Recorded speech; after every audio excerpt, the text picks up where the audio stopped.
Because it is Mount Hua. Quack! In the pitch-black abyss of a cave, a bandaged hand, wrapped in worn, ragged cloth, scrambled for the cave's entrance, desperately clawing its way to the lightless void. Ash! Moments later, a contorted face emerged into view. Ah! Tack! Tack! Chung Myung, clinging to the ground like a toddler in a temper tantrum, crawled into the cave, each move a testament to his stubbornness. Ah! Ah! Ah! Plum Blossom Sword Saint, my ass! What was he thinking? Hiding in such a godforsaken hole? Had he lost his mind during all that mountain training? Oh, right, I'm the Plum Blossom Sword Saint. Ah! I'm dying! Chung Myung, splayed out on the floor like a rag doll, started cursing the world. Realizing he had somehow made it to the cave, he felt an unexpected urge to cry. That was a close call. Scaling a cliff with broken wrists isn't a walk in the park. Any sensible person would have given up and ordered a nice, cozy pizza instead. But Chung Myung? Well, he had a brain, but it clearly wasn't in working order. Right. If I didn't climb up now, I'd just be wasting more time. Chung Myung muttered as he lay on the floor, making excuses for his crazy actions. He squirmed around, the pain evident in his every movement. Ah, this old man is dying. Technically, he's just a kid now, but he sure seems to get confused a lot. Still, somehow, he had survived. He made a stronger rope this time. If it had snapped again, he would have had a direct appointment with the king of the underworld. And you know the king of the underworld would have been chuckling behind his desk. Chung Myung was just glad he didn't die. Quack! Forcing himself to straighten his twisted back, Chung Myung glanced around. He couldn't see a thing. Not because of his aching body, but because it was as dark as a black hole. This is probably... He groped around and snagged onto something that felt like fabric. Right. Pulling the cloth aside revealed a light that lit up the cave's interior. Chung Myung's face broke into a self-satisfied grin. Really, I'm something else. The light was clear and brilliantly shining. Lighting a fire in a cave would have been a disaster. The smoke would have turned it into a gas chamber. Sure, Chung Myung could handle it, but who'd want to sip a drink in that kind of atmosphere? Which is why I brought nightlight lamps and stashed them here. They cost a fortune. One of the little perks I snagged from Mount Hua. Back in the day, so much stuff came in and out of the sect that a few missing items went unnoticed. His Sahyung and the finance minister might have had a coronary if they knew what he had borrowed. What good would remembering the past do? Chung Myung shook his head, reflecting on the sheer ruthlessness of the Plum Blossom Sword Saint. Ah, that's me. I keep forgetting. Surveying the cave, which was neither large nor small, he noted it had just one bed, a tiny tea table, and a chest. Something felt off. It was bizarre that these things had remained unchanged despite the passage of time. Is this how things end up? Suddenly, he had a thought. What if he had died without being revived? And someone from Mount Hua discovered this place in the future. They'd probably think it was the hideout of some secret master practitioner. What if someone had taken a tumble off the cliff and stumbled into it? The bloody cliff! All Chung Myung wanted was a quiet spot to chill and drink, but future generations might assume it was a secret lair. Because, let's be honest, aren't cliffs just perfect for such things? Chung Myung shuffled over to the chest. His hands were aching, but he carefully opened the lid, causing a dust storm that would have made any desert envious. Cough! Cough! Cough! Swatting the dust away, Chung Myung peeked inside. The first thing that caught his eye was a bottle of alcohol. His mouth watered at the sight of various liquor bottles. No, alcohol isn't the priority right now. He pushed the bottles aside with a sigh and spotted a small box at the bottom of the chest. This is it! Chung Myung snatched the box, surprised by its weight. Phew! Taking a deep breath, he opened the lid and the strong scent of plum blossom pills flooded the cave, making it smell like a garden in full bloom. Click! The lid came off, revealing a box packed with round pills.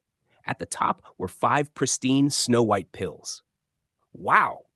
Tears welled up in Chung Myung's eyes from sheer excitement.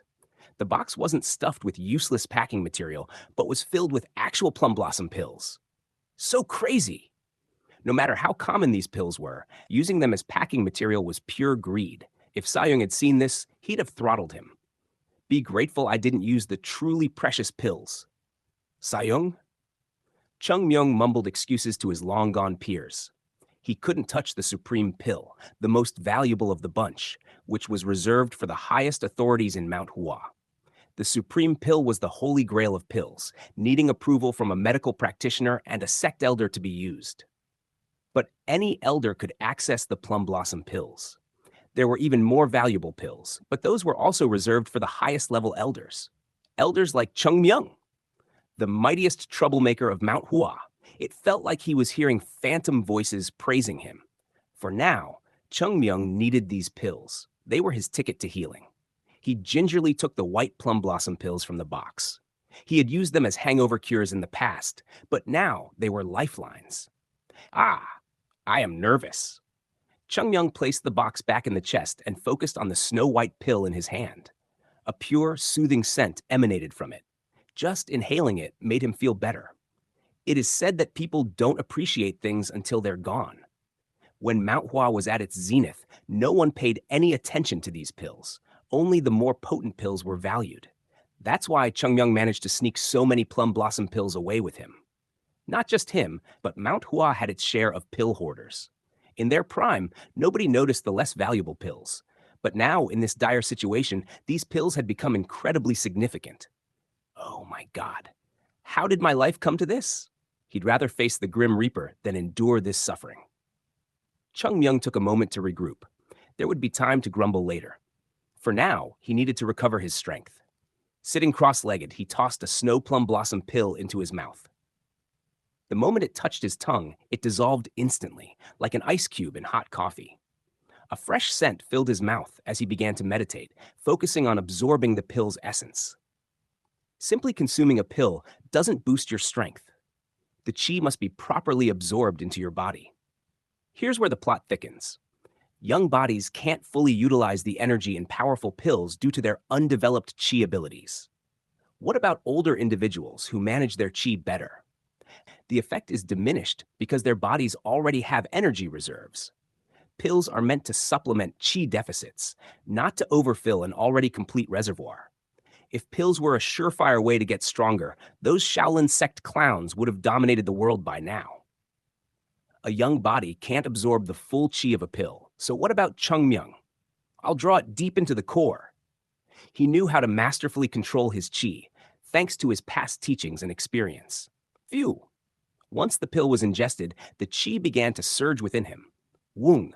The energy flowed through Chung Myung's body like a revitalizing river, a sensation he hadn't felt in ages. Nervous! Filling his dantian with qi and preventing any overflow? Easy for Chung Myung. But his current task was more complex. He needed to infuse the qi into his body to repair his innate true qi. His mind, which was as dull as a butter knife, needed to sharpen up like a razor. He had to carefully manage the pill's qi, pushing it into his dantian. Carefully, slowly, like he was handling a delicate newborn. In his mind, Chung Myung guided the qi with precision. But the goal wasn't just his dantian. It was the deepest core of the dantian, where pure internal qi is stored from birth. No, I can't. As he was about to push it into the dantian, he suddenly hesitated. It's impure. Pills are made by concentrating pure spirit medicine qi. But this pill, despite being a pride of Mount Hua, was too impure for Chung Myung's pristine dantian.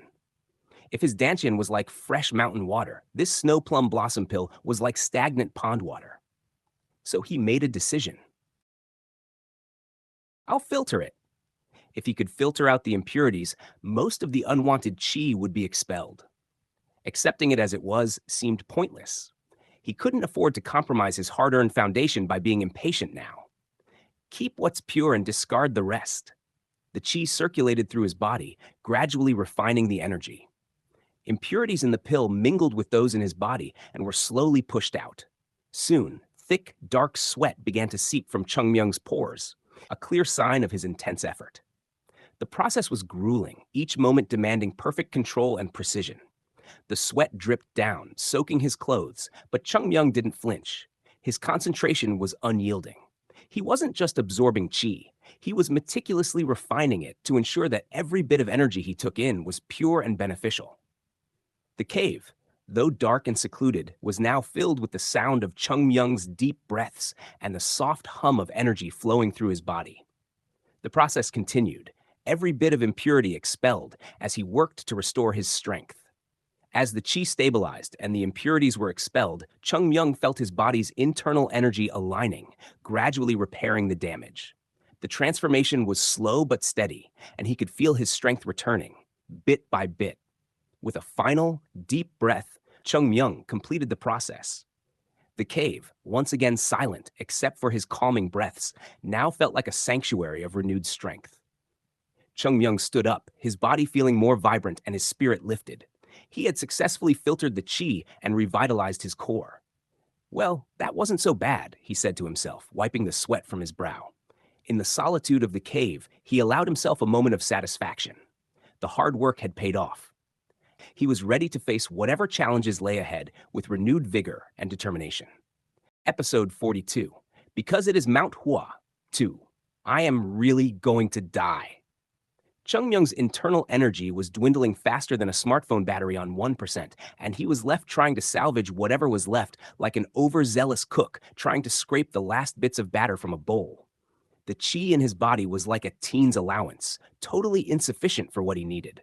The idea was to use a pill to boost his chi, but instead, Chung Myung was basically performing a chi dump, sending everything right out of his system.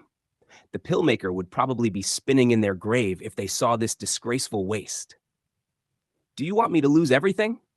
This so-called foundation was like a cheat code that backfired. Chung Myung could only gather a trickle of pure chi to his dantian, his body's equivalent of a leaky bucket.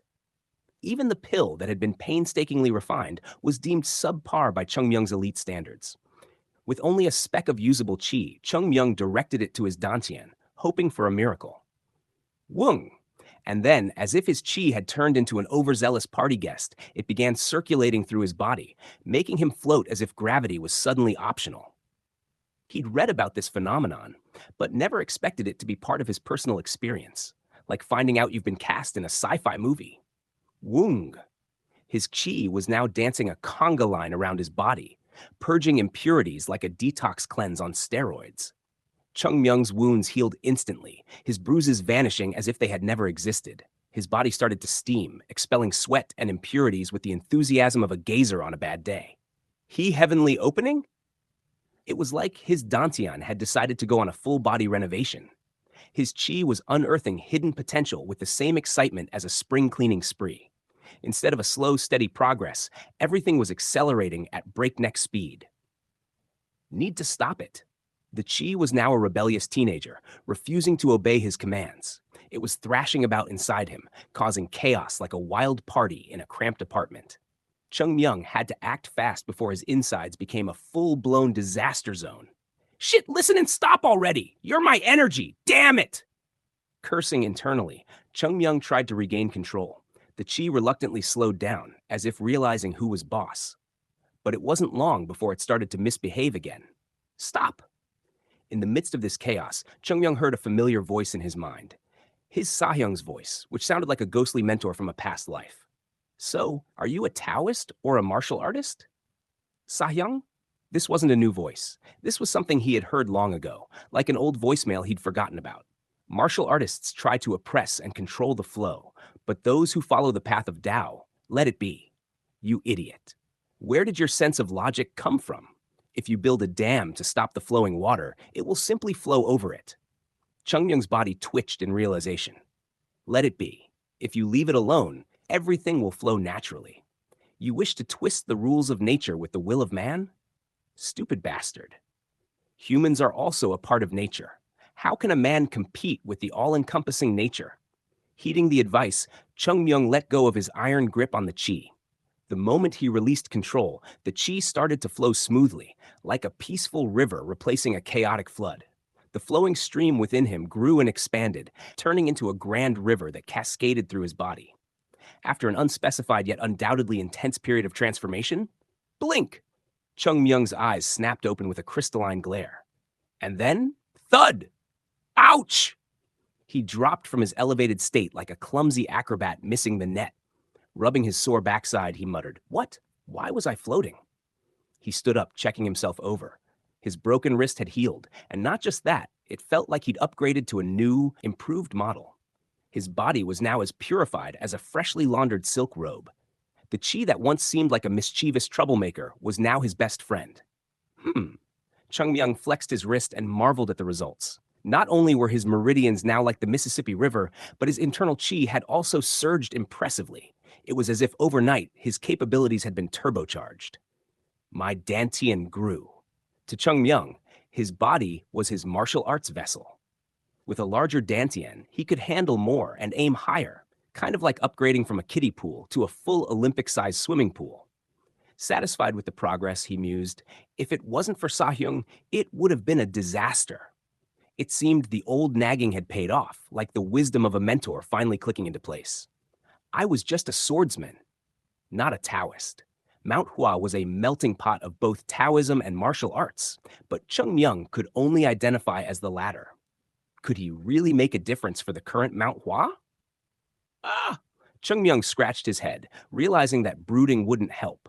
Time to put his new abilities to the test. If that doesn't work, then try something else. As he walked, each step felt surprisingly effortless. Thanks to his newly acquired skills, he was adapting quickly. He pulled out a box of pills and stashed it away, clicking his tongue in frustration. Shh! How unfortunate. The pills were now nothing more than a prop in his routine, their value diminished by his enhanced capabilities. If they were the supreme pill, things might have been different.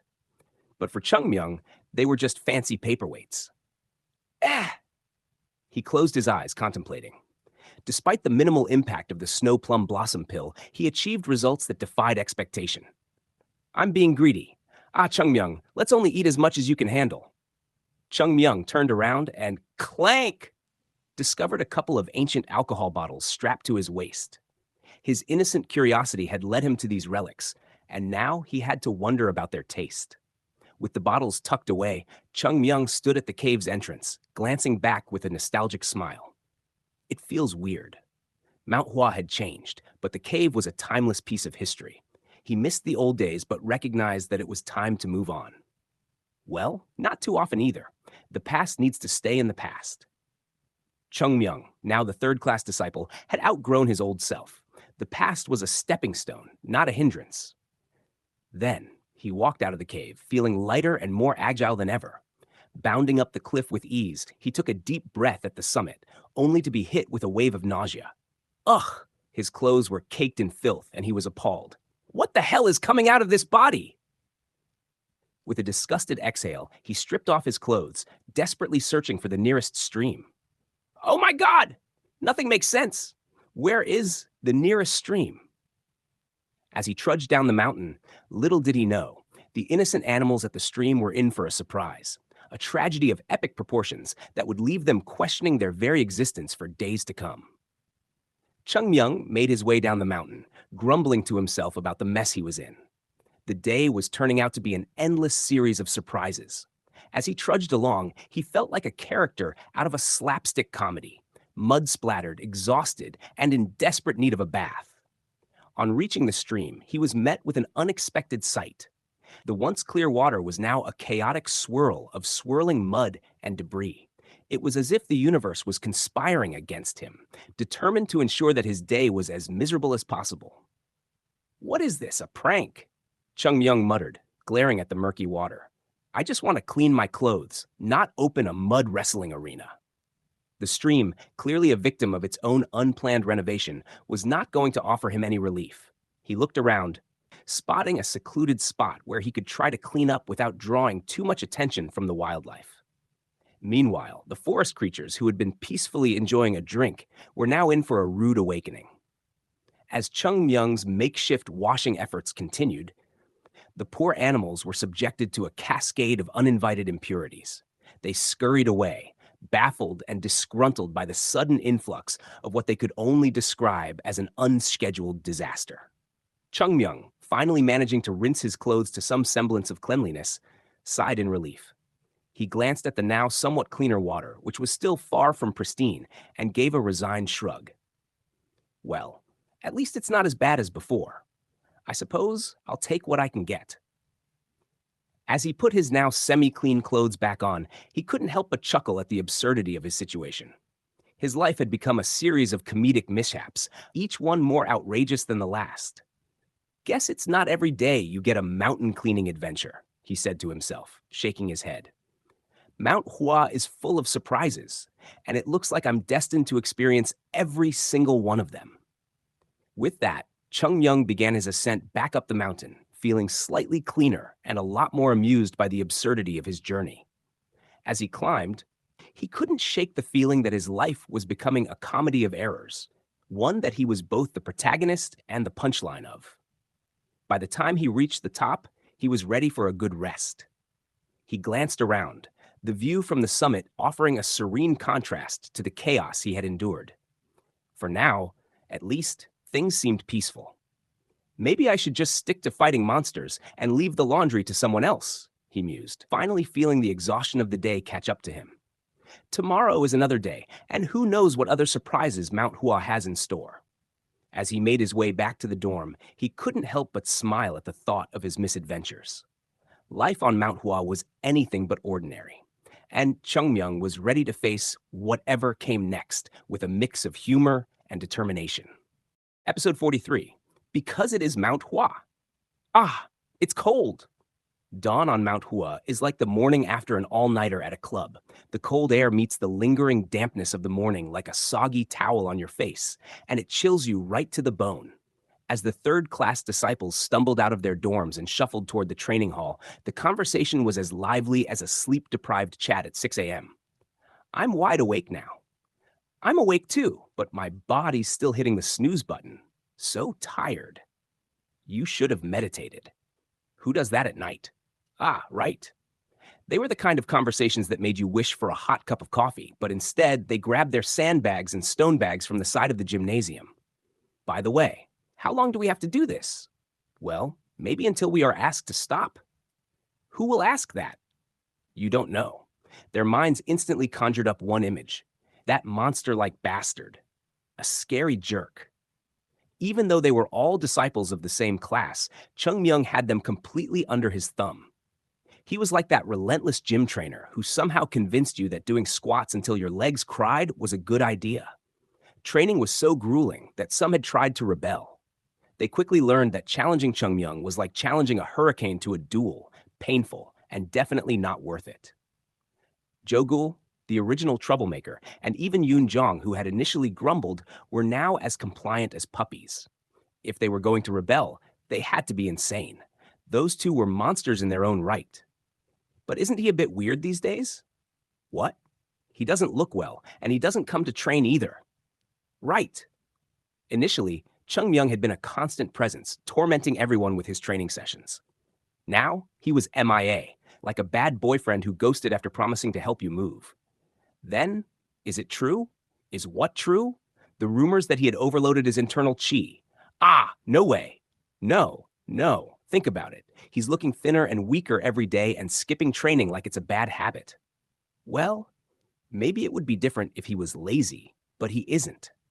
Isn't it strange that a guy who trains 3 times as much as any of us suddenly stopped coming to train? When you put it like that, it makes sense.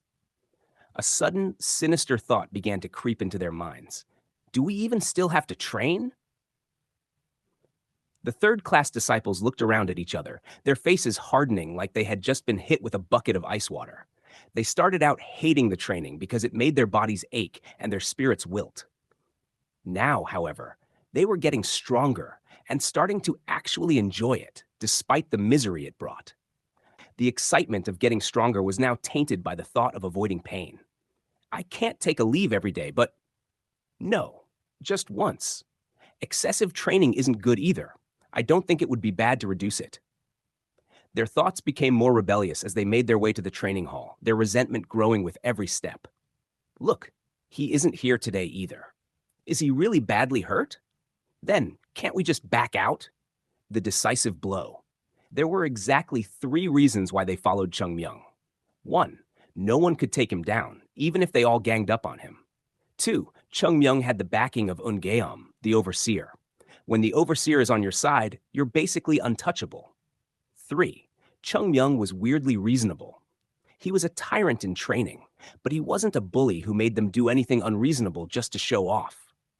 But now, with the first reason fading, their courage was rekindling. Can't we back out? He is already just skin and bones. Wouldn't we win if we all worked together? Their eyes gleamed with determination, making Jogul sigh deeply. Sayong, let them be. Yoonjong gave a knowing smile. They'll see the truth soon enough. And then, as if on cue, keek! The door to the White Blossom training hall creaked open, and everyone's heads whipped around. The only person who could be coming to train was Chung Myung. No one else had the audacity or the insanity to train in the dead of the morning. The door swung wide open. What? It's so dazzling! Something was shining brilliantly. As they squinted and fought against the blinding light, they saw it. Chung Myung was coming. But this wasn't the same Chung Myung they'd seen the day before. What is with him? Did he put oil on his face? Did he find some magic ginseng? Their disbelief was palpable. Chung Myung looked like he had stepped out of a spa day, healthy and glowing like he'd just been reborn. The disciples were crushed by the realization. We're done for. We'll have to train now. It was a nice dream. They knew their rebellion was squashed before it could even begin. Chung Myung, standing in front of them, cleared his throat and spoke. Gentlemen, this instructor of yours feels deeply remorseful. I've been so ill that I've neglected your training. I feel responsible for this. No, it is fine. Things happen. We are fine. We are fine too. The disciples screamed at the absurdity of Chung Myung's words, but he shook his head and continued with a somber look. No, you practiced so hard even in my absence. I failed to live up to your expectations. This is definitely a mistake on my part.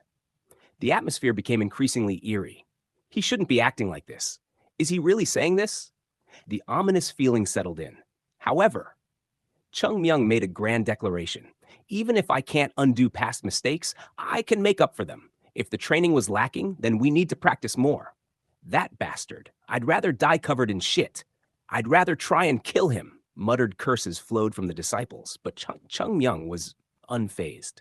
So I hope you do not forget that the future of Mount Hua lies in your hands. Work diligently. So, Chung Myung pointed dramatically toward the Lotus Peak. Start. First come, first served. The last half to arrive will have to do it again. Aren't you going to go? At that moment, one disciple shot out like a rocket. The shock on the faces of the others was palpable. Great Sayong? Yoonjong. He sprinted up Lotus Peak like it was on fire, and right behind him was Jogul. No! Great Sayong! Hey, run! Hurry! If we're late, we'll need to run again. Run! The rest of the disciples followed, running as if their lives depended on it. How can he recover like that overnight? How could I know? Sayong, didn't you say we should all try going at him?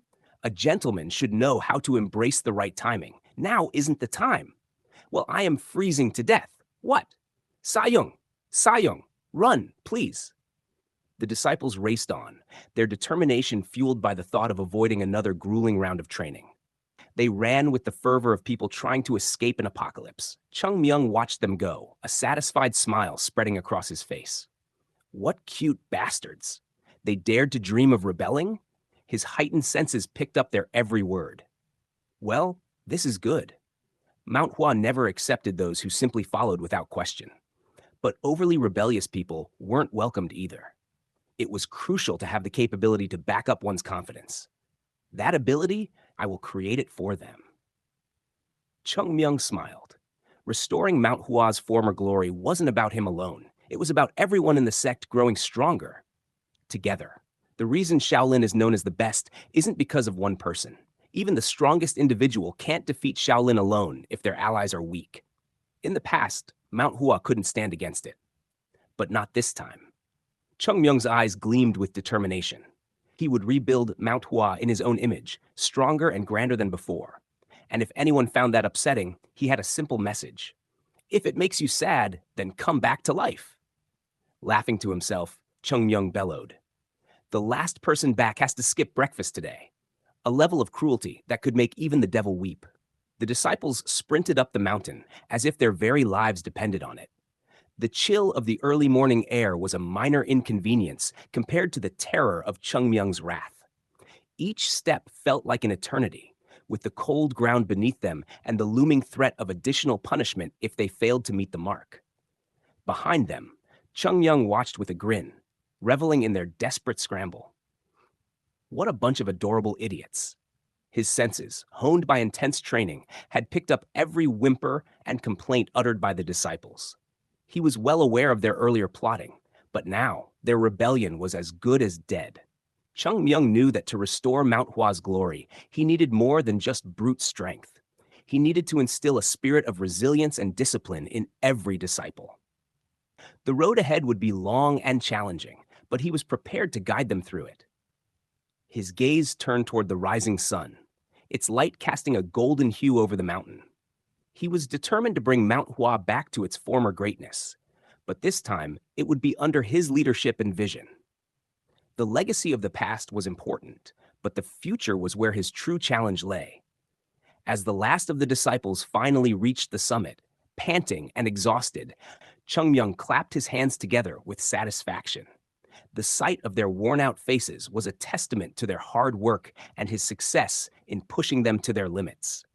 The sun began to rise higher in the sky, and the harsh reality of training under Chung Myung's regime continued. The disciples, though weary, were slowly coming to terms with their grueling routine. Chung Myung's final words echoed through the mountain. Remember this, disciples. Mount Hua's strength lies not just in its individual members, but in their collective spirit. Every trial you endure here is a step toward our shared goal. And don't forget, there will always be more training ahead. With that, he turned on his heel and walked away, leaving the disciples to recover from their harrowing experience. They knew that despite their exhaustion, they had to prepare for whatever challenge came next. Mount Hua's legacy was in the making. That and every disciple's strength and resolve were critical to its revival. The mountain stood as a symbol of their struggle and triumph, and under Chung Myung's relentless guidance, they would push forward, step by step, until Mount Hua was once again a name feared and respected throughout the land. Cue the sound of a desolate battlefield, or in this case, Mount Hua's training grounds where dreams go to die. Kuak. A deep, raspy groan echoed through the mountain like the last gasp of a dying man. That man? None other than Joe Gul, who currently resembled a pancake that life had stepped on repeatedly. Joe Gul, lying flat on the ground, twitched as if he was trying to remember how to breathe. Spoiler alert, he forgot. That was crazy, he thought, not for the first time, as he stared up at the yellow-tinted sky. But let's be real, it was more than just crazy. This was the kind of crazy that made you question all of your life choices. Like, why did he think training with a maniac like Chung Myung was a good idea? He tried to lift his head, but it felt like his neck had been replaced with jelly. With great effort, he looked around. What he saw wasn't just bad. It was a total disaster. A massacre. There wasn't a single person still standing. It was like a scene from a horror movie, but with less blood and more crushed souls. Everyone was sprawled across the ground like they were auditioning for a low-budget zombie flick, gasping for air like fish out of water. The only one still sitting upright was Yoon Jong, looking as calm as you can be after being run over by a metaphorical truck. Sai-hung, Joe Gul thought, admiration swelling up in his heart. And no, not the romantic kind, but the kind you feel for someone who survives a war without flinching. In terms of skills, Joe Gul knew he had an edge over Yoon Jong, but there was a reason Yoon Jong was the great Sa-hyung. The dude wasn't human. No way. He was like one of those Zen monks who could sit through the apocalypse and still keep a straight back. Respect. But then his gaze shifted. On the other side of the carnage, okay, more. Yup, there he was, the crazy bastard himself. Chung Myung was squatting, with sandbags 3 times his size, like he was prepping for an extreme version of CrossFit from hell. Hey, why are they so light?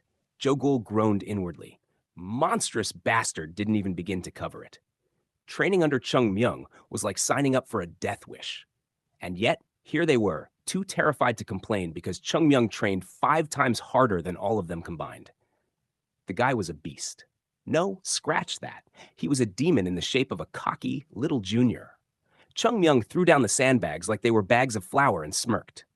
What's all this? Kids these days are so weak. Back in my day, we had real determination. What happened to the good old days, huh? Back in your day? Joe Gul thought with a twitching eye. Dude, you're the youngest one here. But of course, nobody said anything. That's the thing about training with a psychopath. You learn real quick that mouthing off only makes things worse. All right, that's it for today. Eat, rest, and get ready for afternoon training. But if I catch any of you slacking or dozing off, tomorrow's going to be twice as brutal. Twice? As in, double this hell? Everyone cursed him in their minds, but outwardly, they nodded like good little soldiers. As Chung Myung strutted away towards the dorms, the third-class disciples let out a collective sigh that could have blown a windstorm down the mountain. Cue the dramatic slow-motion zoom-in of their next nemesis. Meat. Yes, you heard that right. Meat. Delicious, juicy, flavorful meat. Mount Hua, now flush with money, had become a land of milk and honey. Well, more like rice and beef, but you get the idea. There was meat at every meal now, a luxury none of them could even dream of before. Yet here they were, staring at their plates of heaven-sent beef, and not a single chopstick was lifted. Eat, Yoonjong croaked weakly. I feel like I'll vomit if I do. I never thought there would come a day when seeing meat would make me want to die. Ah, yes, training so bad it makes meat look like poison. This was peak misery. Joe Gould and the others exchanged pitiful glances, barely able to muster the energy to complain. Great, Sa-young, one of them whined. What? This is just too much. Yoonjong sighed, leaning back like an exhausted parent dealing with a group of whiny toddlers. Look, I get it. The training sucks. We all feel like corpses, and it's clear none of us are winning any marathons soon. But if we don't eat, Chung Myung's going to tear us apart tomorrow. They all stared at their plates with haunted expressions, as if each bite would be their last. Fast forward to later that night. Joe Gould dragged himself to bed. Every bone in his body felt like it had been broken and glued back together by a drunk carpenter. Sleep. Sweet, sweet sleep. He collapsed onto the bed, letting out a sigh that spoke of pure exhaustion, just as he was about to drift off into the sweet oblivion of rest. Sa-hyung, a voice whispered. Joe Gould groaned.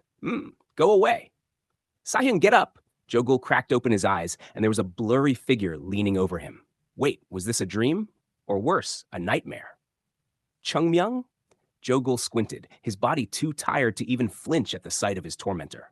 Chung Myung leaned in closer. Here. Joe Gould blinked at the object in Chung Myung's hand. Was that a pill? A vitality pill? What is this? Shh! Don't shout! It's a vitality pill. Just eat it. Joe Gould's eyes widened. A real vitality pill? Was this some kind of trick? Before he could fully comprehend what was happening, Chung Myung shoved the pill into his mouth. Just eat it and shut up. You'll thank me tomorrow.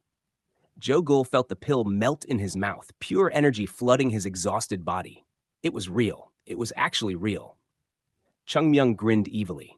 This bastard was plotting something, wasn't he? You've got to give water to a thirsty man to make him feel grateful, Chung Myung thought to himself, already imagining Joe Gould's expression during tomorrow's training. And with that, the wicked grin on Chung Myung's face faded into the darkness. End of episode 44. When your enemy isn't the training, but the maniac making you do it. Fast forward to the next morning. Joe Gould woke up feeling different. Not in the, I just won the lottery kind of way, but more like, hey, maybe I won't die during today's training. Which, considering the last few days, was a massive improvement. But his morning haze was interrupted by the echo of the last voice he wanted to hear. Wake up, you lazy bastards. Yup, that voice. The one that haunted his dreams. Chung Myung kicked open the door like he was raiding the place, grinning like a cat who had just eaten an entire nest of canaries. What's the holdup? Did you sleep too much? He asked, eyeing them like they were already failing at life before even getting out of bed. Joe Gould rolled out of bed, literally rolled, because standing was still something his legs weren't entirely sure about yet. But to his surprise, he did feel a bit more alive? Maybe that pill wasn't just a trick after all. Let's go. More training awaits. The disciples groaned. More training? Was this guy even human? Or had the gods just sent a personal trainer from hell to torment them? Whatever the case, none of them dared argue. Not after what happened the last time someone tried. The training, resumed. If yesterday had been bad, today was like diving headfirst into a volcano. But thanks to that vitality pill, Joe Gould managed to keep up better than usual. Still, his body screamed for mercy with every squat, every push-up, every swing of the sword. It was like his muscles were filing an official complaint. Come on, faster! Chung Myung yelled, barely breaking a sweat as he did 10 squats for every one the others managed. You call this training? I've seen grandmas move faster than you. Jogul, gasping for breath, grunted under the weight of his sandbag. If I die, tell my family it was for Mount Hua and that I hate them for sending me here. Beside him, Yunjong was also at his breaking point, though his face stayed remarkably stoic. It was like the man had mastered the art of suffering with dignity. Jogul wondered what that was like. All he had was the art of suffering loudly. After what felt like years of nonstop torture, Chung Myung finally called it. All right, break for lunch. Lunch? Sweet mercy! Everyone dropped their equipment like they'd just been freed from prison. Legs wobbling, they hobbled over to the dining area where the blessed sight of more meat awaited. Cue internal groans. How am I supposed to chew when I can barely lift my arms? One of the disciples muttered, staring at his chopsticks like they were 200-pound weights. Yunjong managed to lift his bowl, his voice a quiet croak. Eat. If we don't, tomorrow will be worse. That shut everyone up pretty fast. The thought of tomorrow being worse than today? Yeah, no one was taking that chance. As they attempted to eat, Jogul leaned over to Yunjong. How are you holding up, Sahyung? Yunjong gave a small shrug, though the motion clearly hurt.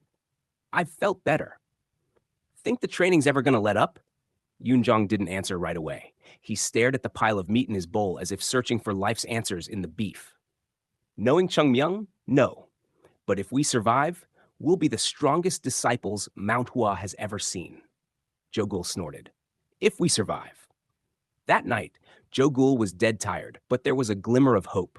Thanks to the vitality pill, his body was recovering faster, and while the training was still hellish, he could see the results. He was getting stronger, no doubt about that. But even as his body strengthened, he couldn't shake the feeling that Chung Myung was plotting something far more sinister. This guy wasn't just training them for fun.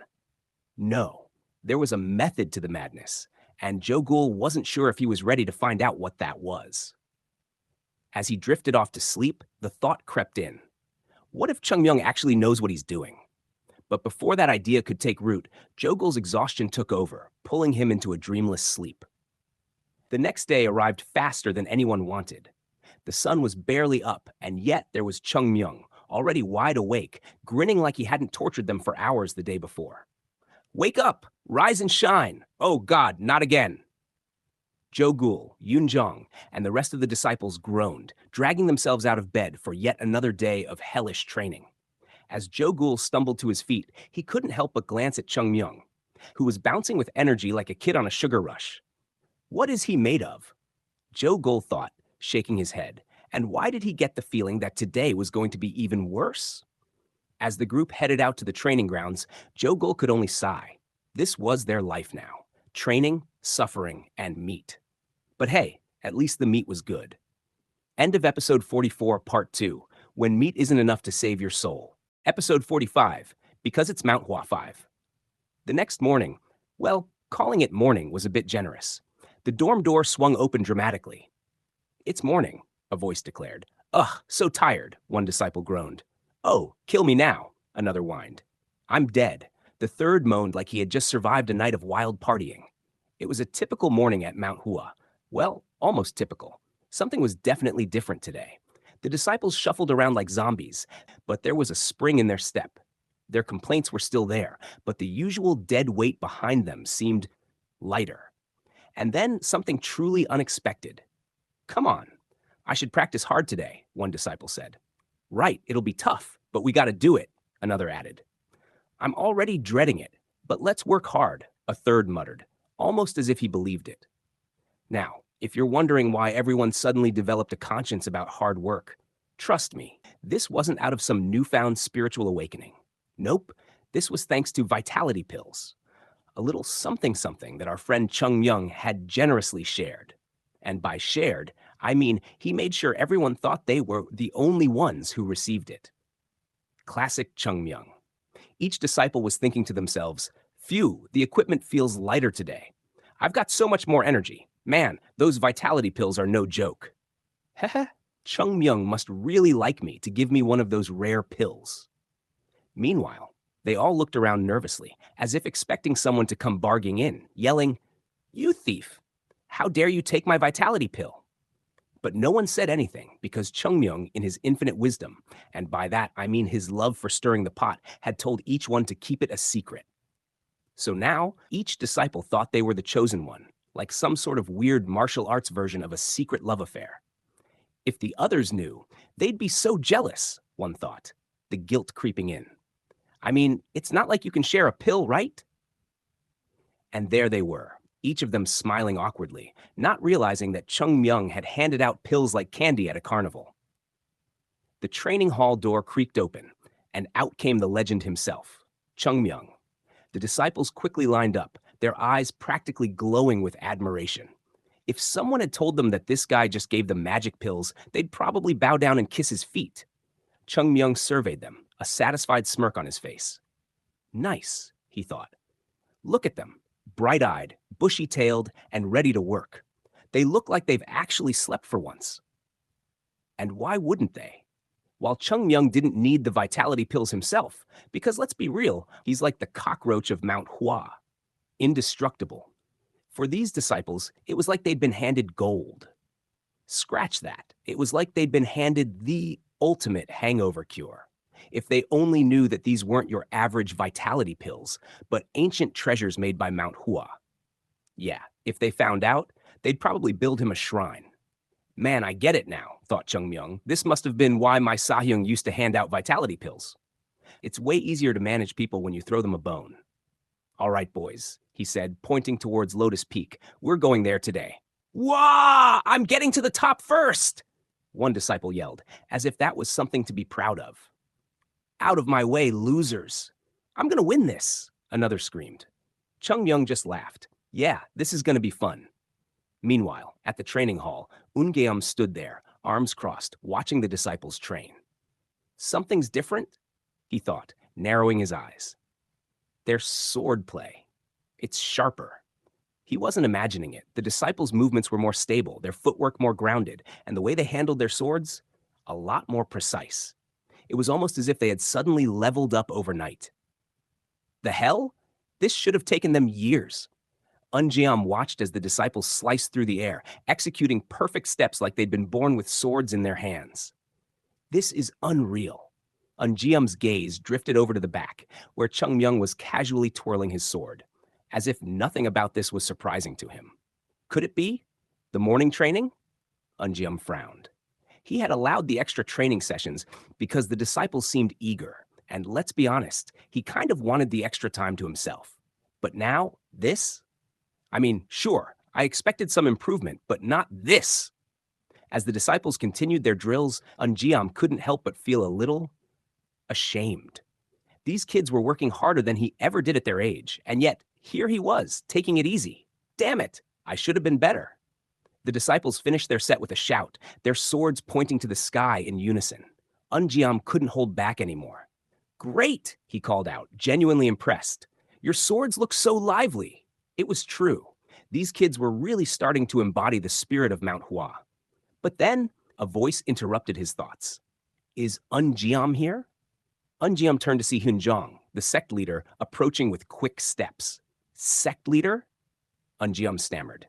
The sect leader wasn't one to just drop by the training hall, so this had to be important. Unjiam, we need to talk, Hyunjong said, his face serious. The two men moved to a quieter corner of the hall. Hyunjong handed Unjiam a book. This, Hyunjong said, came from that chest we found. Unjiam opened it, scanning the pages quickly. His eyes widened. The equilibrium of 6 technique? Yes, Hyunjong replied. But there's something else. Check the last chapter. Unjeom flipped to the end, and what he read made his heart race. His hands trembled as he realized the implications of the letter written there. It was a warning from their predecessors, a reminder that while martial arts should evolve, the essence of Mount Hua must remain unchanged. And now, they were standing at the crossroads, with Chung Myung at the center of it all. Unjiam's hands trembled as he read the letter. The words written by their ancestors weighed heavily on his mind. It wasn't wrong to develop and evolve martial arts, but the equilibrium of 6 was the backbone of Mount Hua's martial arts foundation. Changing it would be like tearing out the soul of Mount Hua itself. This wasn't just a casual warning, it was a reminder of their heritage, something sacred. Unjiam swallowed hard as he finished reading. Hyunjong looked at him, his eyes serious. What do you think? Eunjeom closed the book slowly, a frown etched deep into his face. I, I don't know, sect leader. The equilibrium of 6 was replaced for a reason. But if this is true, then it means our current foundation is flawed. Hyunjong nodded. Exactly. It's something we cannot ignore. I understand that we needed to change over time, but if we've drifted too far from our roots. Eunjeom sighed, his gaze distant. This could be dangerous if the disciples are training based on a flawed technique. They both paused, the weight of the situation settling between them. Mount Hua had already been struggling to maintain its place in the martial world, and now they were learning that their very foundation might have been compromised. Hyunjong let out a heavy breath. That's why I came to you. We need to tread carefully. Chung Myung. Eunjeom's eyes snapped to Hyunjong. Chung Myung? Yes, Hyunjong said slowly. I think he knows something. He's been causing a lot of changes since he arrived, and not just with the finances or the disciples. His training methods, the way he approaches the sect's history, it's almost as if he has a deeper understanding of Mount Hua than any of us. Eunjeom felt his stomach twist. He had noticed it too, but hearing it out loud was different. It was as if Chung Myung had lived through Mount Hua's glory days, but that was impossible, wasn't it? I need you to keep an eye on him, Hyunjong said quietly. He's not just a regular disciple, that much is clear. He's done more for Mount Hua than anyone could have expected, but there's something off. Eungeom nodded, his mind racing. I understand, sect leader. Meanwhile, back at the training ground, Chung Myung was leaning casually against a tree, watching the disciples struggle up Lotus Peak like a proud dad watching his kids attempt their first marathon. Only in this case, he'd probably placed bets on how many would pass out halfway up. They'll thank me later, he thought, smirking to himself. Suddenly, he felt someone approach. He didn't even have to look up to know who it was. Jo Gul plopped down next to him, panting. Chung Myung, you monster. What is this training? I thought we were supposed to get stronger, not die. Chung Myung raised an eyebrow. Oh, you're still alive, aren't you? Jo Gul shot him a look. Barely, Chung Myung laughed. Quit whining. You'll be thanking me when you're wiping the floor with your enemies. Jo Gul groaned and leaned back. Yeah, whatever you say, but if I collapse, I'm haunting you. Chung Myung's smile widened. Sure, but you'll need to die first, and trust me, you're not going anywhere yet. As Jo Gul grumbled about Chung Myung's sadistic training methods, the rest of the disciples continued their intense training, oblivious to the weighty conversation happening between Eungeom and Hyunjong. But one thing was clear. Mount Hua was changing, and not just because of the vitality pills. With every passing day, the sect was moving towards something bigger, something no one could fully grasp yet.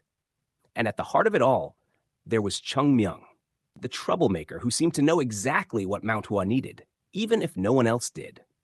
Episode 46 is where the drama of martial arts meets, well, let's just say some questionable decision-making. Episode 46, Don't be offended if something goes wrong, 1. What is this? Eungeom, our dear master, who always seems to be one bad decision away from retirement, stared at Hyunjong like he just walked in on him performing karaoke, sober. Hyunjong, ever the deep thinker, or at least trying to look like one, was busy gazing off into the distance. You know, typical monk stuff. Equilibrium of 6. The words slipped out of Hyunjong's mouth like a forgotten spell. He looked like a man who just realized he accidentally used soy sauce instead of sugar in his tea.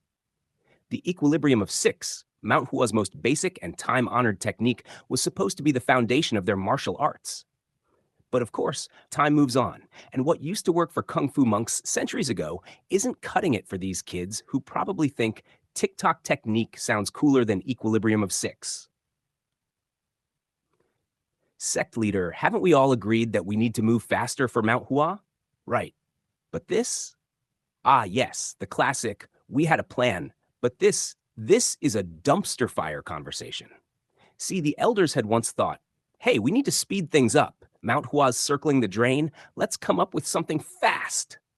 And boom, they invented the true equilibrium of 6 sword technique. Think of it as the fast food version of martial arts. Quick, not exactly nourishing, but gets the job done if you're starving. But now, Hyunjong's got cold feet. Poor guy's having a spiritual crisis on whether they should return to the real equilibrium of six or stick with their supersize me version. Hyunjong sighed, and you could practically hear the stress knot in his back tightening. That's why I wanted your opinion. I mean, sure, the true equilibrium of six was a good idea when we were desperate, but, well, ancestors and all that. Oh, we're going there now. The two stood there, weighing tradition versus practicality, like two dudes trying to decide between a salad or a burger while on a diet. Do you think Mount Hua has a future? Oof, straight to the gut with that question. It's like asking someone if they think their relationship has a future while they're halfway through a plate of nachos. Do I lie or do I break his heart? There isn't an easy answer, sect leader. Finally, after hemming and hawing for what felt like ages, Unjium said, I'm against it. How come? Because it isn't easy. I mean, fair. Why choose the hard way when you've already got the easy path mapped out? But then again, we're dealing with martial arts here, not a grocery list. The conversation turned to the students, with Hunjong pointing out the obvious. Stable lower body? Strength? Seems like the kids have that handled. Cue the camera zooming in on Chung Myung, off in the distance, swinging his wooden sword like a drunk man swatting at invisible bees. Unjum, that damn kid again. But no matter how much Ungiam tried to deny it, the kids were getting stronger. And they had that little brat, Chung Myung, to thank for it. The elders might be having existential crises, but Chung Myung, he's just out there, swinging away like he's got it all figured out. Finally, they decided to bring Chung Myung into this existential disaster of a conversation. Chung Myung, come here. Ugh, here we go again. Which do you think is better, going slower and higher or faster with certainty? Oh, going higher is better. Why? Because it's Mount Hua. And just like that, he dropped the mic. The elders, standing there slack-jawed, couldn't believe what they heard. The youngest brat at Mount Hua just schooled them in 3 words. Turned to Hunjong like, well, what do we do now, boss? Hyunjong sighed. To hear such words from a child? Heh. Look, when a sect leader starts laughing nervously, you know things have gone off the rails. Mount Hua? Who in Mount Hua could even say such a thing in our current situation? I don't know. Maybe you? But no, it took a snot-nosed kid to remind them that Mount Hua had more pride than a rooster in a henhouse. Maybe they were in a bad spot, but that didn't mean they had to roll over and settle for mediocrity. Finally, Hunjong made the decision. Drum roll, please. In the name of Mount Hua, the basic technique will be changed to equilibrium of 6 sword. Cue the dramatic music, the elders nodding solemnly, and maybe a bird flying majestically in the background for extra effect. But in the distance, Chung Myung watched the whole thing and, well, let's just say his internal monologue wasn't exactly full of reverence. Pathetic. 2 old guys can't even make a decision without asking me, and I'm the one saving this whole damn sect. Why are you sighing? Do you know what I mean? Nope. Classic Jogul. Always there, never quite getting it. And thus, the episode ends with Chung Myung, the reluctant savior of Mount Hua, heading down to the town to deal with other adult messes. Because clearly, if he doesn't handle things, no one else will. And that, my friends, is how a bunch of grown men got schooled by a kid and still managed to make some shaky progress. After the decision was made to revert back to the equilibrium of 6, you'd think the elders would finally get their act together, right? Wrong. This is Mount Hua, where overthinking is practically an art form. But while the grown-ups were busy philosophizing about martial arts and the future, Chung Myung, the sect's unofficial babysitter, had other things on his mind. Mostly about how incompetent these elders were. These idiots can't even decide on a basic technique without me holding their hand. His frustration hit a peak, and as if on cue, he decided he needed a little break. And by break, I mean heading down to Hua, the nearby town, to check on business. Because obviously, running a sect isn't enough for our boy. He's got to keep an eye on the merchants too, or who knows what'll happen. You leave anything in the hands of these elders, and Mount Hua would collapse faster than a house of cards in a hurricane. This sect would never make a comeback if not for me. What is with him, Sahyung? Just let him be. This is not the first time he's thrown shade at the elders. Leave him. You know how he is. Yoonjong had the patience of a saint, which was probably the only reason he could put up with Chung Myung's constant jabs. Honestly, the guy was like a walking roast machine, always ready to throw some passive-aggressive shade at anyone who dared cross his path. While Chung Myung was planning his unofficial business trip, the rest of the disciples just sighed in unison, wondering how their little sect was still standing with all the chaos swirling around. Back in the training yard, things weren't much better. The elders were still deep in thought, probably trying to justify to themselves why they needed a child to remind them of the basics. Unjium. He may be a pain in the ass, but he's got a point. Meanwhile, Hunjong was probably off somewhere, gazing into the mountains again, wondering if their ancestors were watching and laughing. Honestly, if the ancestors were watching, they were probably doing a facepalm by now. Heading down to Hua had his own thoughts. Seriously, if I leave things to these people, Mount Hua would never make a comeback. This was a kid who'd lived another life and climbed to the peak of martial arts, and now he was stuck babysitting a bunch of clueless elders who were supposed to be in charge. And so, the episode wraps up with the classic dynamic. Chung Myung cleaning up messes, the elders wondering if they'd ever make the right decision, and the disciples just trying to keep their heads down. Will Mount Hua ever rise to its former glory, or will it be Chung Myung dragging them, kicking and screaming, to the top? Only time will tell. Cue dramatic music and the classic freeze frame of Chung Myung, staring into the distance with a sigh. Next time on Mount Hua. Will Chung Myung finally snap and start a side hustle in Hua Will Joe Gul ever understand half the things Chung Myung says? Episode 47. Don't be offended if something goes wrong, too. After a long stretch of hardship, Mount Hua finally had peace. Well, sort of. Thanks to Chung Myung, they dealt with their financial woes, and with new martial arts to boost morale, things seemed to be looking up. Like the gentle bloom of spring, Mount Hua's vitality was returning, and everyone was soaking in the blissful atmosphere. Or at least, that's how it should have been. Peace, my ass!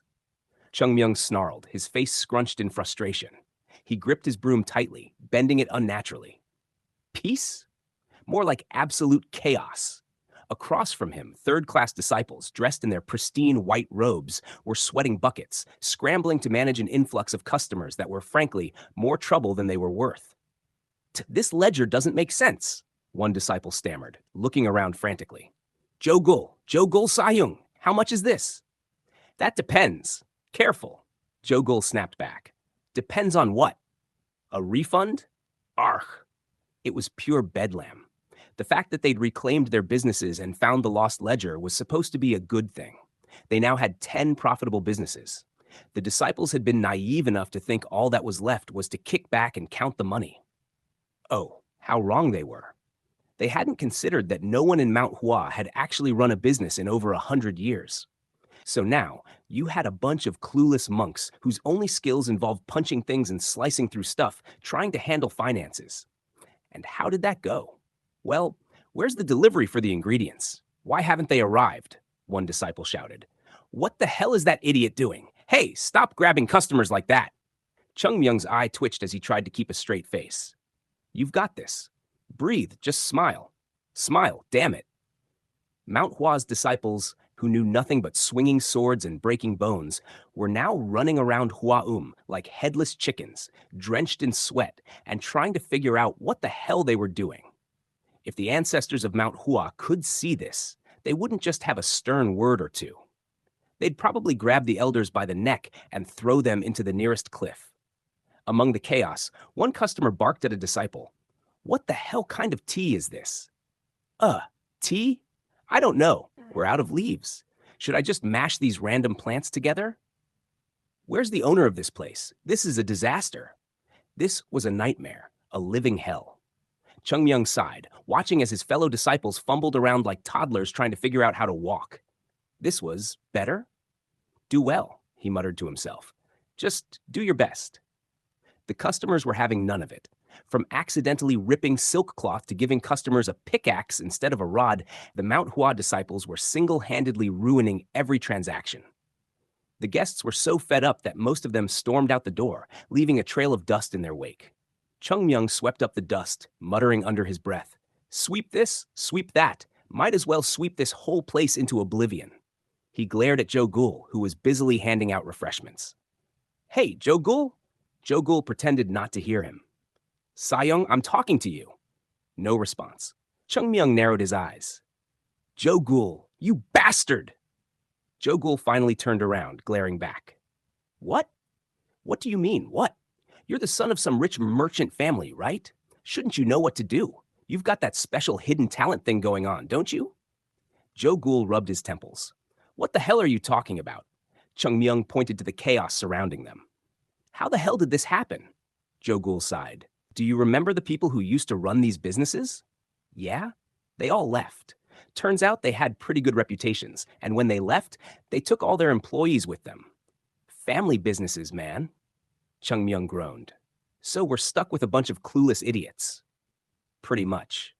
And what are we supposed to do now?" Joe Gool gave him a pained look.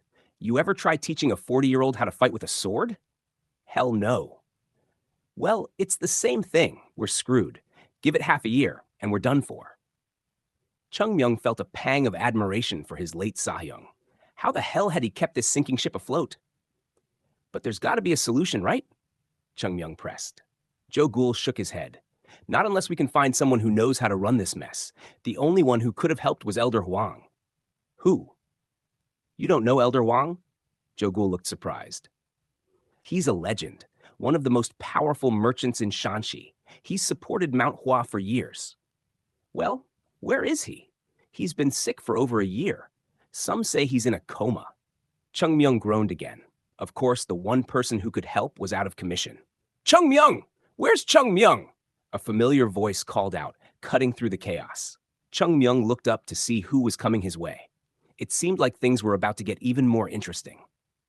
Episode 48, Don't Be Offended If Something Goes Wrong. "There you are."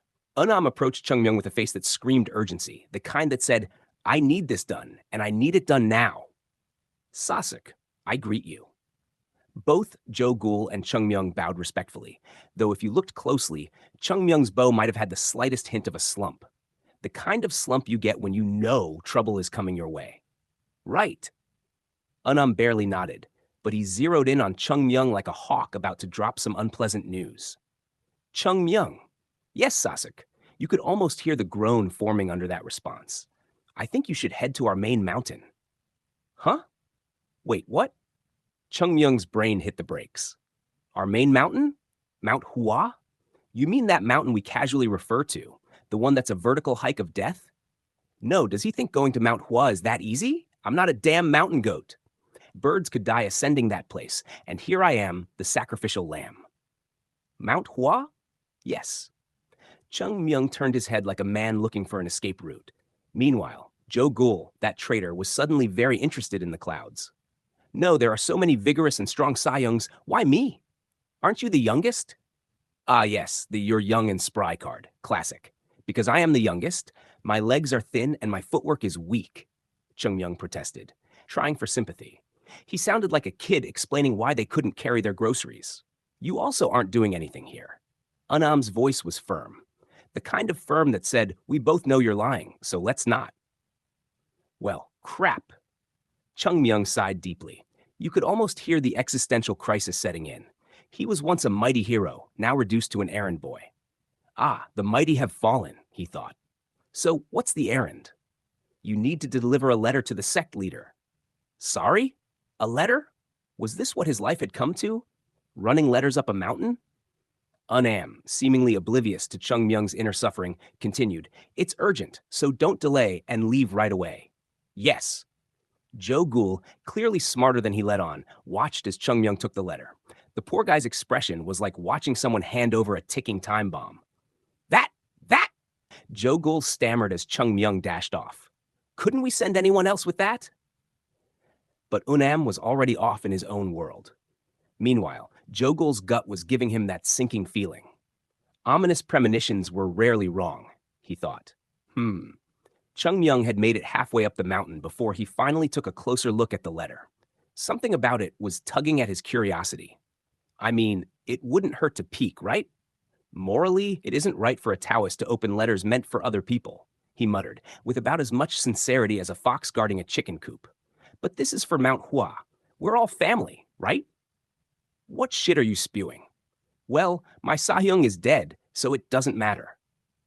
Dead Sahyungs can't stop me. He toyed with the envelope, his fingers itching. Let's see. Rip. With a bit of sharp chi, the letter opened as cleanly as if the wax had never been there. Say what you want about Chung Myung's ethics. The man had skills. Let's see. Chung Myung's eyes scanned the letter, his expression quickly souring like he'd just swallowed something bitter. Oh, hell no! Demon flower.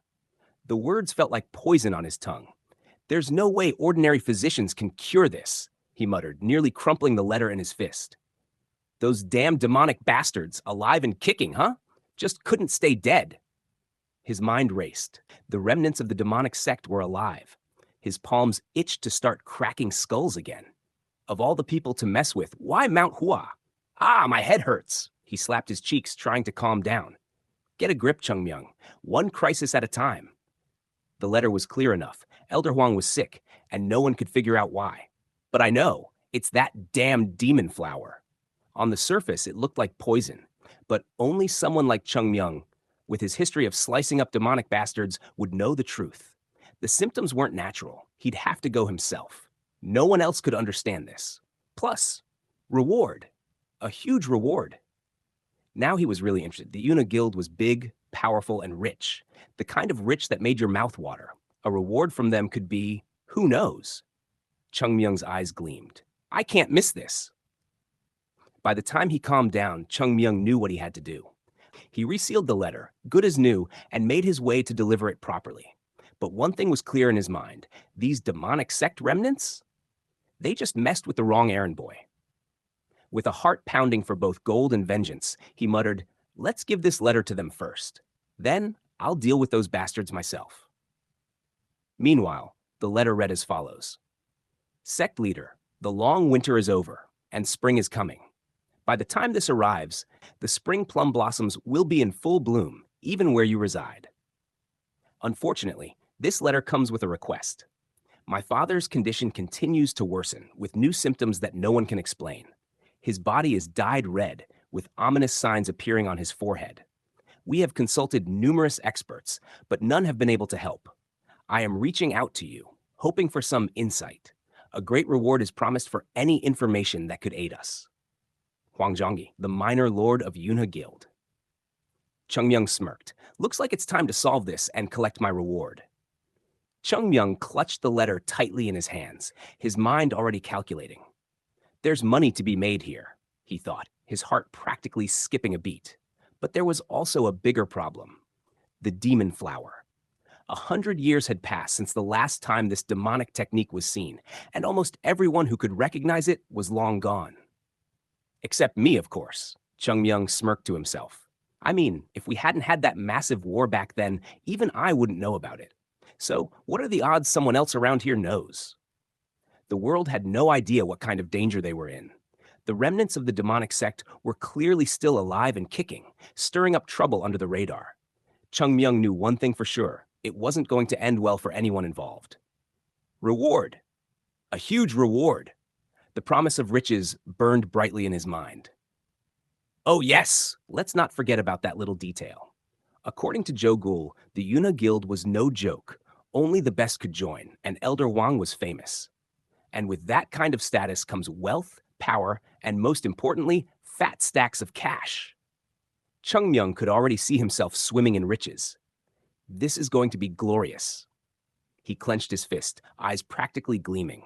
There's no way anyone else can handle this, and more importantly, there's no way anyone else is going to collect my reward. I can't miss this, he exclaimed, with the kind of enthusiasm you'd expect from someone who just hit the lottery. Not many would even recognize the demon flower, let alone know how to deal with it. It had been nearly a century since anyone had dealt with these symptoms. Hell, the only reason I know is because I was there when we wiped out those demonic bastards, he thought. He scratched his head, thinking about the sect leaders and experts who survived back then. If any of those old bastards survived, they'd be leaders now. But would they have passed down that knowledge? He scoffed. Not likely. I must have lost my damn mind, Chung Myung muttered under his breath, his excitement bubbling over. The idea that someone could snatch this opportunity from him was laughable. Shamelessly targeting a dying patient for personal gain? He paused, chuckling at his own thought. Of course, that's exactly what I'm doing. But hey, it's for the greater good. All right, let's get busy, he said, grabbing the letter and resealing it with as much finesse as a master forger. He melted the wax just enough to fix the seal and tucked it away. Perfect. Let's give this to them first, he muttered, his mind already formulating a plan. That way, when I swoop in and save the day, at least the sect leader won't be completely in the dark. Hyunjong, the sect leader of Mount Hua, had a strong connection with the Yunha Guild. They were practically family. That'll make this easier, Chung Myung thought, and a whole lot more profitable.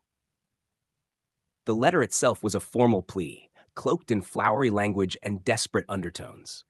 The Yunha Guild was in trouble, and Wang Zhongyi, the minor lord, was seeking help to save his father. Typical, Chung Myung thought. Wait until the last minute to ask for help, then throw a mountain of cash at the problem. He skimmed over the letter again, letting the words sink in. Red skin? Black light on his forehead? His heart beating erratically? Yep, that's demon flower poison all right. Time to make myself useful, he muttered, folding the letter back into the envelope. As Chung Myung marched up the mountain with renewed purpose, one thing was clear in his mind. He wasn't just doing this out of the goodness of his heart. Oh no, I'm in this for the reward, and maybe a little bit of revenge. After all, messing with Mount Hua meant messing with Chung Myung, and nobody messed with him and got away with it. With fire in his eyes and the promise of riches in his heart, Chung Myung grinned. Let's get this party started. Episode 49. Don't be offended if something goes wrong. 4. Welcome to another exciting day at Mount Hua, where just like life, nothing goes according to plan. It's a beautiful day for some Taoist business, and oh wait, who am I kidding? These poor disciples look like they've aged 20 years overnight. Let's see what's going on, shall we?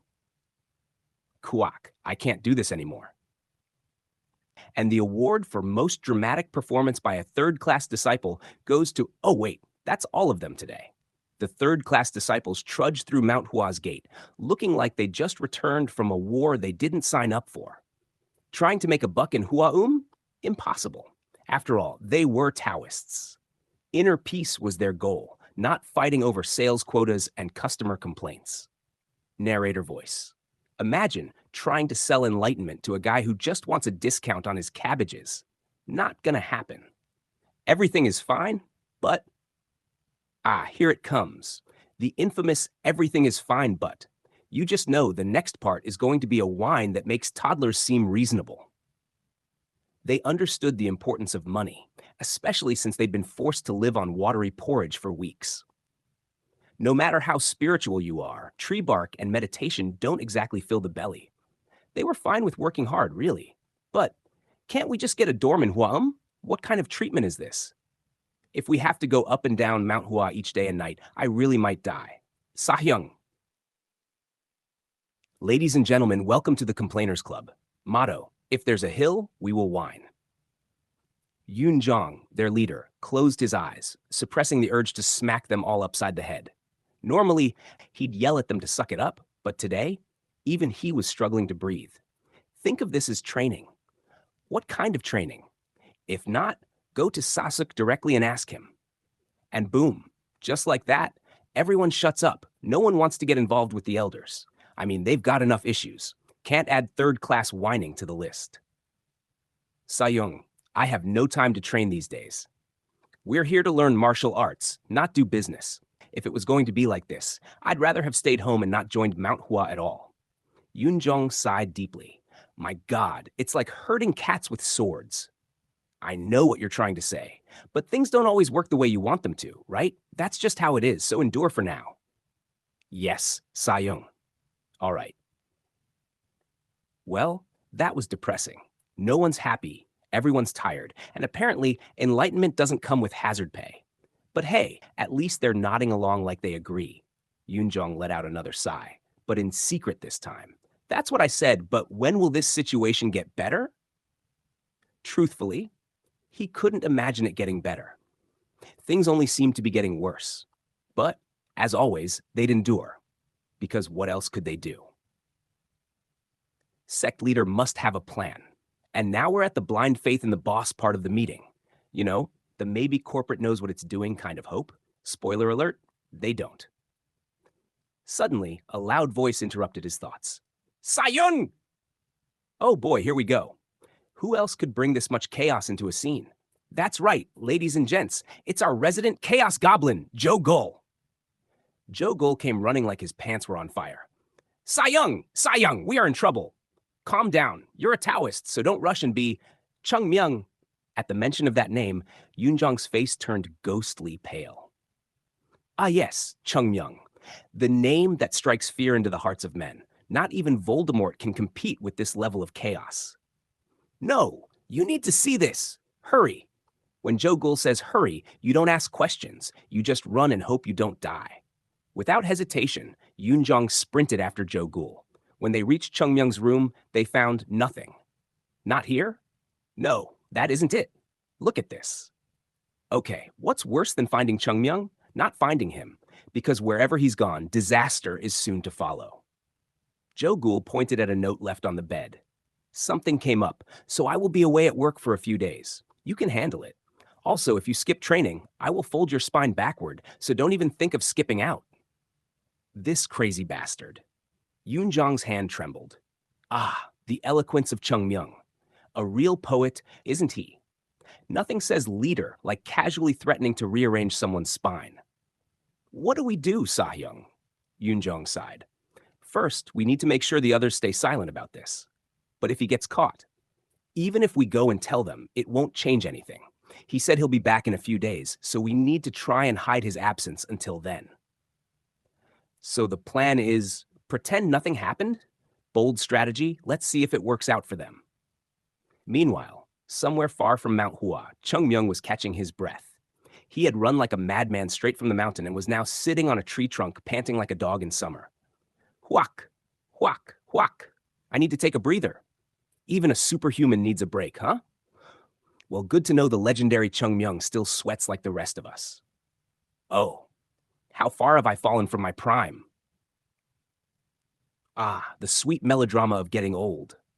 He's not even that old, but hey, you go from jumping mountains to huffing on hills, and it hits hard. As he caught his breath, Chung Myung glanced toward Xi'an City.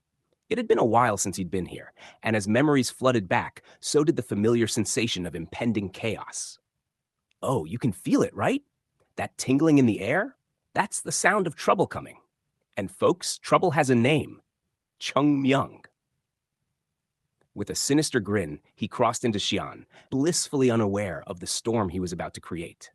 Chung Myung strolled into Xi'an with his usual swagger, the kind that screamed, "I'm about to cause a mess, and I don't even care." He took in the familiar sights and sounds of the bustling city. Narrator. Ah, Xi'an City, a place filled with commerce, opportunity, and imminent disaster, because Chung Myung's here, and he never visits without leaving some kind of destruction in his wake. While the rest of Mount Hua's disciples toiled away under the weight of their duties, Chung Myung had only one thing on his mind. Money. Specifically, the Unha Guild's money. The Unha Guild was one of the largest merchant guilds in Xi'an, known for its wealth and influence. And Chung Myung? Well, he was known for his ability to squeeze gold out of a rock if he needed to. A man on a mission. Most people go to the guild with requests. Chung Myung? He goes there with demands. As he approached the guild's entrance, he straightened his clothes, brushing off the dust from his journey. Not that it would make much of a difference. His Mount Hua uniform still stood out like a sore thumb in a sea of richly dressed merchants. Narrator? Ah yes, the plum blossom emblem of Mount Hua. Nothing says I'm here to shake things up quite like a bright flower embroidered on your chest. He walked up to the front of the guild and grinned. Inside, the guild members were going about their business, unaware that they were about to meet their biggest headache of the year. Let's see, Chung Myung muttered, peeking inside.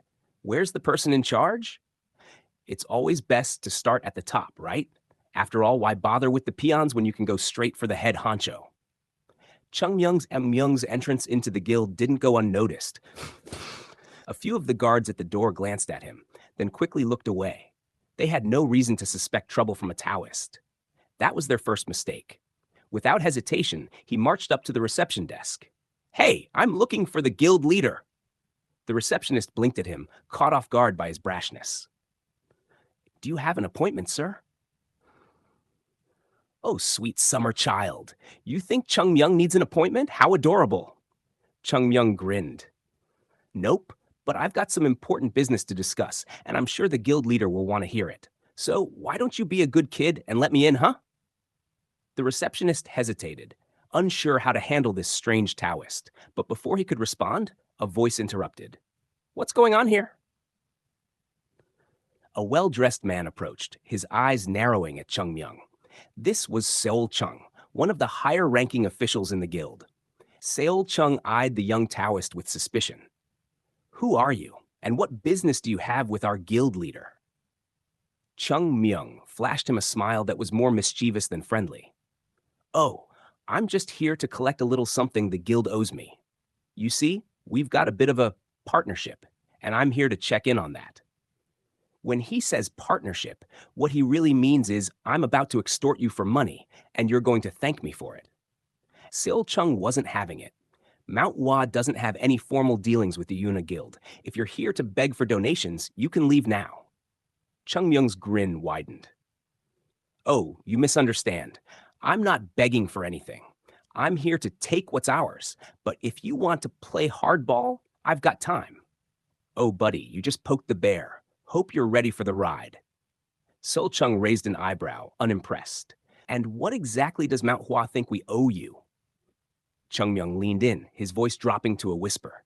"Enough to make your head spin." And that's the moment Seol Chung realized. He messed up. While Chung Myung was busy setting off a chain reaction in Xi'an, back at Mount Hua, Yoon Jong and Jo Gul were desperately trying to keep things under control. Meanwhile, back at the ranch, or rather, the Taoist mountain, let's check in on our stressed-out disciples, shall we? Jo Gul was pacing, looking like a man on the verge of a breakdown. "Sahyung, what if someone finds out that Chung Myung's missing?" Yoon Jong, who was just as anxious, tried to remain calm. "We'll figure it out. Just try to keep everyone focused on training and away from his room." Translation: let's pretend we're in control of this situation even though everything's on fire. But no matter how hard they tried, they couldn't shake the feeling that disaster was looming. After all, it was Chung Myung. Where he went, chaos followed. Yoon Jong sighed, rubbing his temples. How long is he going to be gone? And how much trouble is he going to cause this time? Jo Gul, pale-faced, simply nodded in agreement. This can't end well. "Oh, you poor souls. You have no idea how bad it's going to get. Stay tuned for more chaos." End of episode 49. What have we learned today, folks? Well, sometimes being a Taoist isn't all meditation and enlightenment. Sometimes it's running uphill with no breath left, trying to cover for your crazy senior disciple who's out causing mayhem in the city. Episode 50, don't be offended if something goes wrong. 5. Hwang Jong-yi couldn't hold back his disappointment. "So, you're saying that it can't be helped?" he thought, feeling like he'd just been told the world's worst dad joke. His father, Hwang Munyak, was the prominent leader of the Yunha Merchant Guild, and he was currently playing a very convincing role as an unconscious man. Just a couple of days ago, he was at least semi-conscious, probably debating whether to have rice or noodles for lunch, but now he had fallen into an even deeper sleep. If this continued, Jonggi figured he'd be the first son in history to lose his father to a mysterious illness rather than a video game. "I can't believe this," Jonggi groaned. "Even the master of poisons can't help?" The elder from the Tang sect shrugged like he was discussing the weather instead of Jonggi's dying dad. "True, we are the foremost experts on poison. But, Jonggi prodded, sensing the punchline coming. "But your father's malady isn't caused by poison." Jonggi narrowed his eyes. "What do you mean, not poison? He's not just sleeping off a bad hangover, you know?" Tang Myung shook his head, looking as serious as a Taoist at a funeral. These symptoms aren't natural. Then what the hell is going on? Zhangyi exclaimed, feeling his patient slipping faster than his dad's health. Tang Myung lowered his gaze, clearly struggling with the fact that he didn't have a magical fix. I'm sorry. I know you did your best. I'm just a little frustrated. Not at all. I'm the one who should be apologizing for my expectations, Zhangyi said, masking his rage with a forced smile. He watched the elder leave, a bitter expression plastered on his face. What am I supposed to do? He lamented. His father's illness was worsening daily. What could he do? He was starting to feel like a dad at a school talent show. Lots of money, but no talent. What sin did my father commit for this to happen? Zhangyi wondered. His dad had spent his life helping the poor, and this was the cosmic payback? Dying after suffering from an unknown disease for over a year was the universe's way of saying, "You've been too nice." Just then, a knock on the door interrupted his melodrama. "May I come in?" "Ah, yes, elder." In walked a man with white hair, looking like he'd just come from an elite cosplay convention. "I just saw Elder Tang Myung leave." Yes, he didn't bring good news. Now is the time to admit it. The only way to save Elder Wang is through a Taoist ritual. Zhangyi's face fell. "I understand, but I'd rather not play the sacrifice a goat card just yet." The elder continued, undeterred. "Your father's symptoms are because he went against the flow. He collected too much negative qi and twisted his foundation. If you let us handle it, there might be a chance." Zhangyi glanced at the elder. "You're offering help, but I see the fine print says Mountain of Gold on the side." "This isn't common help. This privilege is extended to you because of your father's status," Ki Moksung insisted, sounding about as convincing as a used car salesman. "I'll wait longer," Zhangyi replied, feeling stubborn. "No use." Ki Moksung clicked his tongue like a disappointed teacher. "If he dies, it will be because of your obsession."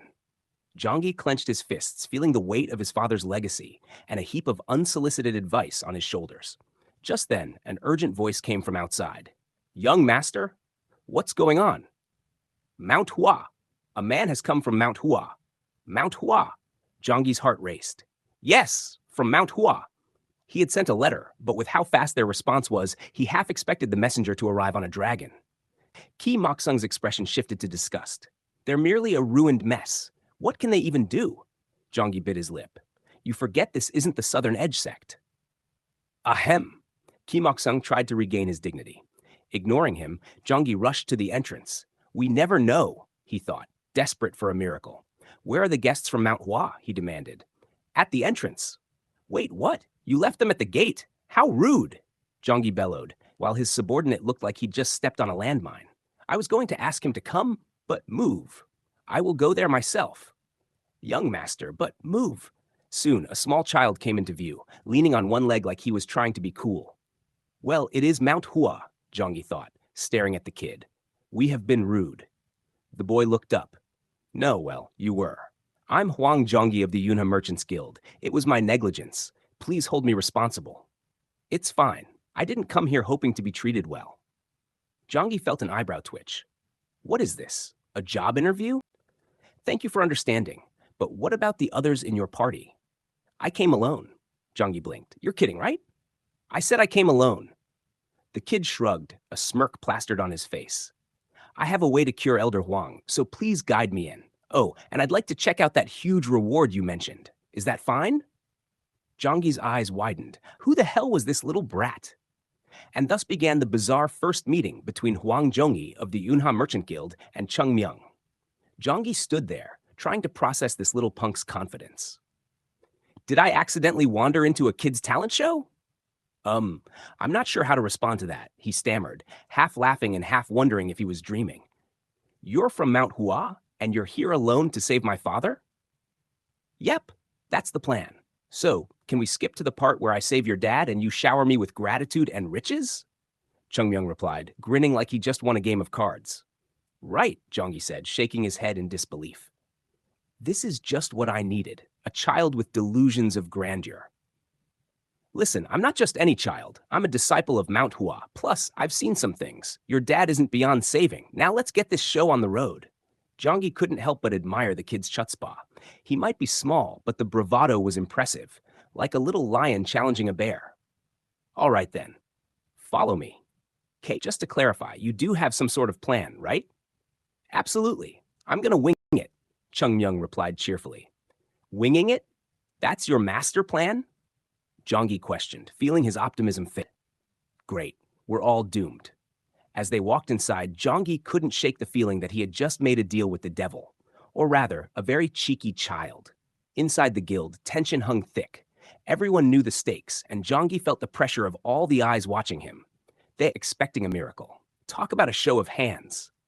Take me to him, Chung Myung commanded, unfazed. Right this way, Jongi gestured, leading him through the maze of worry and whispers. When they finally reached Wang Munyak's chamber, the atmosphere felt heavy. The elder lay there, looking frailer than ever. Jongi swallowed hard. Chung Myung, this is my father. He's unconscious, yes. I got that, the boy interrupted, walking over to the bed with an air of confidence that made Jongi question his sanity. Let's see what we're working with here. Chung Myung inspected the elder, poking and prodding as if he were checking the freshness of a loaf of bread. Jongi felt his heart race. What if this kid breaks him? All right, I'm sensing some serious negative chi, Chung Myung announced, but it's manageable. With the right ritual, I can fix this. Right, and what's the catch? Jongi pressed, feeling suspicious. Catch? Oh, just some chanting, maybe a little sacrifice. Chung Myung shrugged nonchalantly. But nothing too crazy. Nothing too crazy? Sacrifice? What kind of kid are you? Jongi thought, feeling a cold sweat run down his back. Relax, I just need a few ingredients, Chung Myung continued, looking up with a grin, and a little help from your end. What kind of help? Jongi asked, dreading the answer. Just a small donation to Mount Hua, for expenses. So, expenses? Jongi echoed, realizing he was about to be roped into a financial commitment. Sure, we'll call it a thanks for letting me save your dad fund. Think of it as a prepayment for a miracle. I'm sensing a scam, Jongi muttered under his breath, but he had no choice. Fine, what do you need? Chung Myung rattled off a list that sounded like a grocery shopping trip gone wrong. 3 kinds of herbs, some dragon's breath, a unicorn tear. Wait, what? Unicorn tear? Jongi interrupted, his eyes widening. Do I look like I'm running a fantasy farm? Just kidding. It's actually just a rare flower that looks like it's crying, Chung Myung clarified, snickering. Jongi facepalmed. You really had me there. I thought this was going to get way weirder. Trust me, it can always get weirder, Chung Myung said, winking. Now let's get this show on the road. Time is of the essence. With a reluctant nod, Jongi rallied his subordinates, issuing orders left and right as the young disciple prepared for what felt like an unconventional ritual.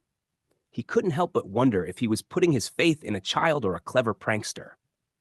As the ingredients were gathered, the atmosphere shifted. Hope mingled with anxiety, and Jongi found himself clinging to the kid's bravado like a lifeline. Ready? Chung Myung asked, his excitement palpable. Let's just hope you're not leading us into chaos, Jongi replied, taking a deep breath. With determination, Chung Myung began his incantation, the words flowing like a rap battle. The room buzzed with energy, and for the first time, Jongi felt a spark of hope. Maybe, just maybe, this kid would pull it off. As the last syllable echoed, Chung Myung finished with a flourish, standing tall and proud. And now we wait. Jongi felt a wave of anticipation wash over him. This better work. But deep down, he couldn't shake the feeling that this bizarre turn of events might just lead to a miracle after all.